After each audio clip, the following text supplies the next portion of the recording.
You know, you mentioned there just now about the fact that you're a follower of Jesus and not necessarily saying you're a Christian.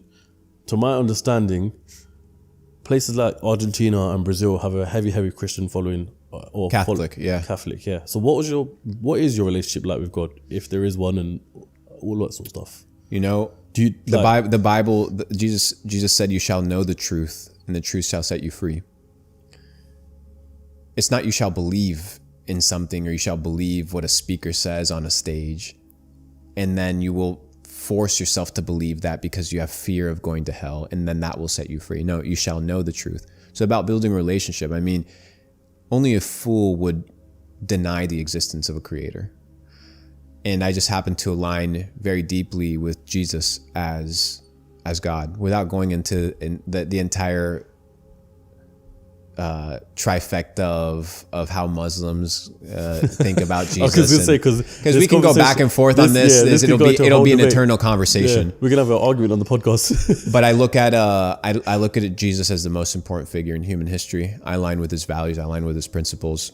I've yet to hear somebody say something poorly about Jesus, about how he conducted himself, about how he thought about women, about how he thought about society. He was an anarchist against the priests in the temple, and he was an anarchist against the status quo, and he preached love and acceptance and love for God and love for the Father. So I resonate deeply with him, and I've chosen to believe in his worldview, and it's played out extremely well. We can definitely have conversations in the future or off the podcast as to what it looks like at a divine level, whether he's God or whether he's a prophet. And that's one of the differentiations between Christianity and Islam. Yeah. But that would be a really long conversation. Yeah, no, definitely. That wouldn't be for CEO Cast. Tune in for Godcast coming soon. Yeah. No, but you know what? I'm not going to question you about it on this podcast. We may speak about it off camera, because I know after you've said that, people are going to say, why didn't I say this back and forth to Luke? But I respect people. But what I will say is you will never catch a Muslim saying a bad thing about Jesus, of course, as you may know as well. And the thing is, I also think people have a terrible perspective in the West about Muslims, because it's been propagandized as a bad thing. But here's the thing, a true Muslim... Will you tell me, how is it portrayed in the West? I mean, terrorists, basically people that, are out here trying to take over the world and things of this nature. And it's just not the case. But I can tell you one thing for a matter of fact. A true Muslim that practices the Quran and truly believes in it will never screw you over. Have you had experience with that? I know it to be a fact. And it's true. You will have a brother for life, because it's built in the philosophy and in the way that they believe. So when I do business with Muslims, and I do it with full confidence, because if they're true Muslims, I'm not talking about the ones that say they are, but they're not. By name and all that, yeah. But the ones that are true believers, they won't screw you over. And I've had this firsthand experience, and that's why I trust them. The reason why I bring up the topic of religion is because I present this question to you of, do you believe that this is all written by God and your destiny was written by God, and God's given it to you? Like, do you thank God for where you are right now, or if we think about a divine creator outside of time, space, and matter, so he operates in past, present, future at the same time, then it makes sense that there is a knowledge as to what is going to happen and what is going to come. But we also have decision-making power. We have free will. We have the ability to choose and determine our actions on a daily basis, what we want to do. God isn't putting a gun to your head saying, hey, you need to come and pray to me. Hey, you need to develop a better relationship with yourself. Hey, you need to stay away from addiction. These are choices that you have the ability to make. Yeah, God may know the future and the consequences of your actions, and he may know the path that is destined for you, but you still have to walk it. You still have to take the steps. So there's a duality between divine knowledge and human nature that has to kind of come and converge. And that's where the journey of faith comes in, where you trust that God has everything under control. But under control doesn't necessarily mean that it's not going to be painful. And under control doesn't necessarily mean that life is going to give you exactly what you want. Because what you may think to be good, what you may think to be healthy, what you may think to be right, is based off of your finite human mind and what you know. But God knows everything. So God may test you with things that in the time they may feel like pain and they may feel like suffering and they may feel like hurt, but eventually they'll flourish and they will be lessons that will teach you how to become better, how to get closer to Him, how to deepen your faith. It's very interesting. What I've come to realize is that suffering is the greatest of teachers, and that you look at whether it's the greatest of prophets, whether it's Jesus, whether it's the saints, or whether it's the apostles, and you begin to see their life, and their life was riddled with suffering, which is something that we tend to avoid.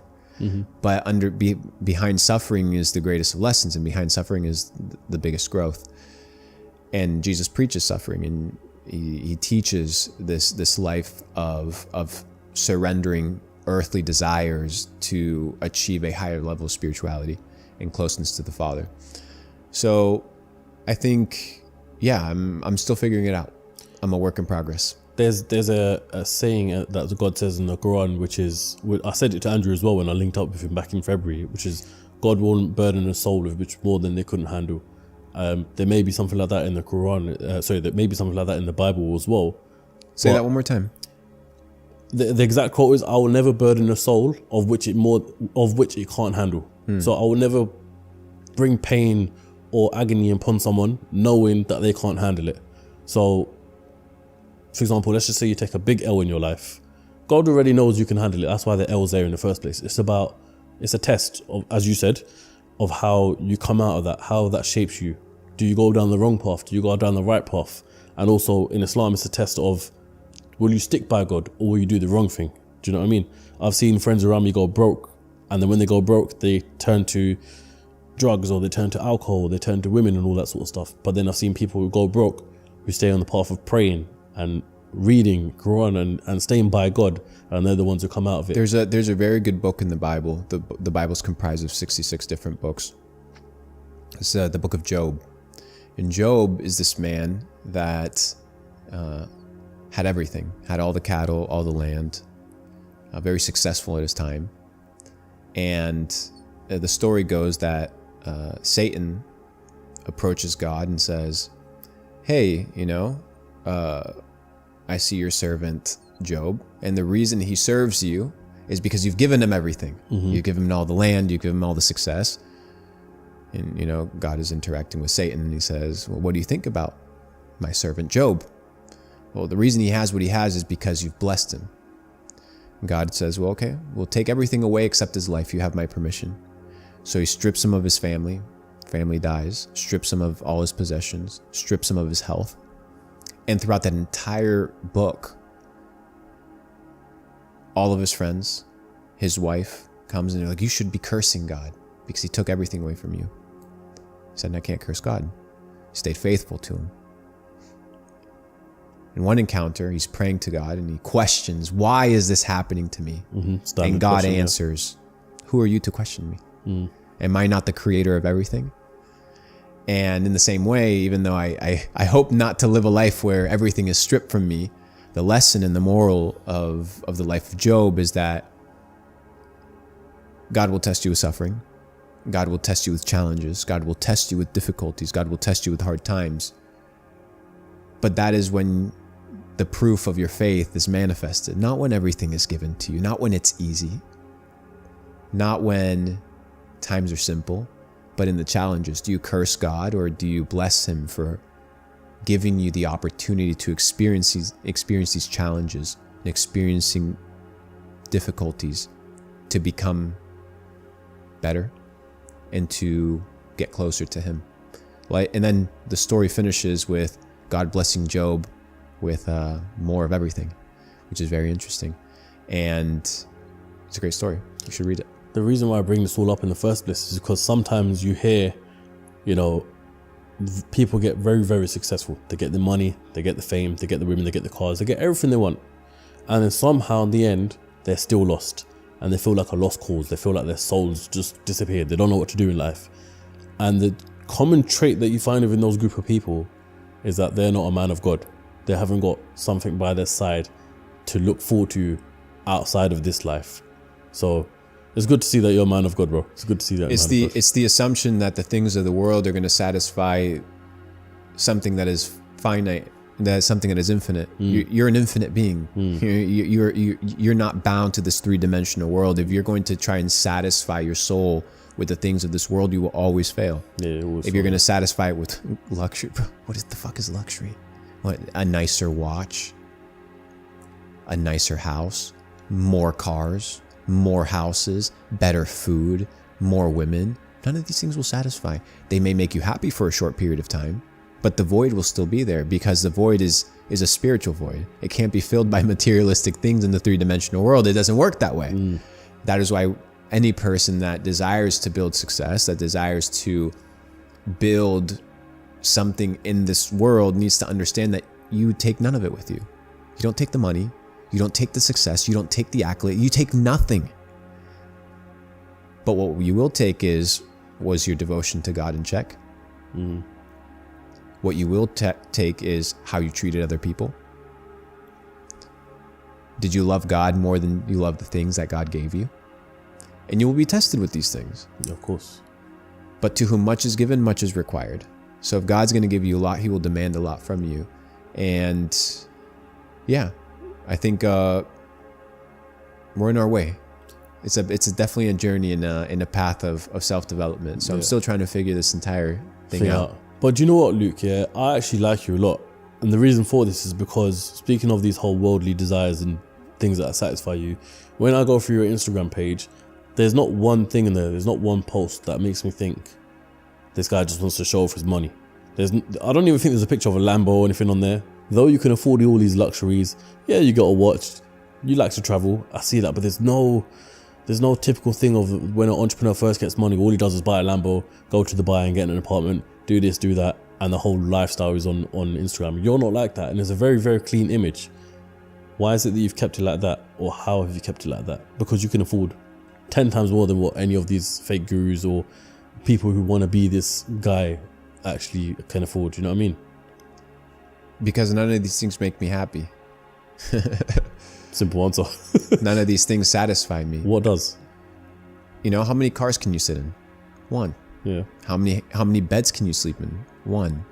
Why would I show off these things? They don't bring any value to people. Sure, I might do some stunt and go buy a supercar with meme coin money. I'm gonna do that. Yeah. Just for fun. Yeah. But the car it has nothing to do with my identity. It has nothing to do with who I am. It doesn't represent my character, nor does it bring any value to anybody. And yeah, I get it. Like, certain people got the lifestyle, and there's ways that the lifestyle sells and it helps you. But I don't want these things to be why people follow me. I want people to follow my content if they choose to follow it, because they resonate with the message, and they resonate with the fact that maybe I have something of value to provide beyond just materialistic things. And I've come to realize that usually the people that follow for those reasons aren't necessarily the people that I want following me in the first place. I want people with substance. I want people that are grounded.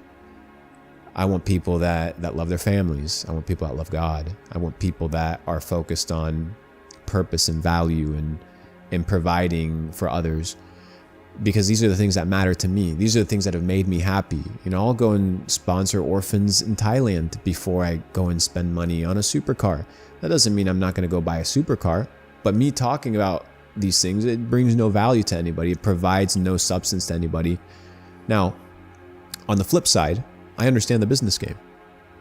You pull up to a private dinner in a nice car with a nice watch, dressed nicely. You will be taken at first glance with more respect and more consideration than somebody that pulls up in a Honda Civic. As much as the brokies like to say, oh, you know, billionaires don't have cars, or billionaires don't have the Rolls Royce. There was that cliche thing of Mark Zuckerberg and Bill Gates of, oh, they're not wearing designer or nothing like that. It's a lie. Yeah. I mean, Bill Gates, you can look it up. Warren Buffett has 60 jets inside of his company, right? Of course, he doesn't own them all. Yeah. But who do you think's buying the Ferrari and the Maserati? The poor people? No, it's the rich people. It's rich people toys. Yeah. So I understand that game, and I play that game, but that doesn't necessarily mean that I'm going to play that game in front of my audience, because it's not the necessary source of value that I think is going to nurture them in their careers. That you want to leave with, yeah. I hear that.